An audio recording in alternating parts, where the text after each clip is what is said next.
I've already stated my priorities. Now it's for the CM. I think you should talk to the CM. I've already said that the government has to run in a clean and transparent way, and we are here to deliver and not seek for personal glory and positions. You have a team of experienced administrative people and a young team.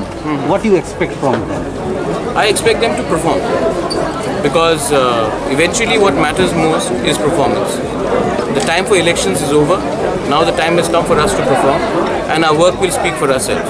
Which are the sectors your priorities are? Education, health, land revenue, water, sanitation. So these are key areas because development has been lagging behind in these specific sectors. Ruling BJP had denied to come here on the ground that after post-poll violence taken, but at the same time they had put the allegation on the communist also, saying in the name of Tripura government. What is your reaction to that? I don't want to have any talk about violence. The idea is that the elections are over and this culture of post-poll violence is there in West Bengal, Tripura and Kerala.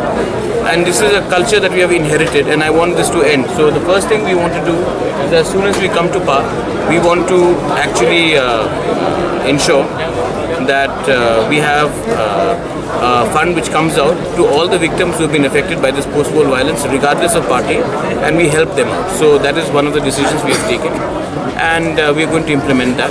And regarding, we are not against any political party. We have our own independent point of view. We have friends in all sides and we are against no one. We have our own agenda and we want to carry an agenda. We don't want to be caught in a fight between left and right. We want to go the way we think it's right for us.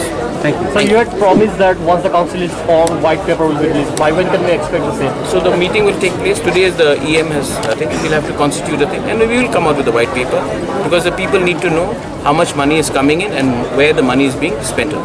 Thank you. Thank you.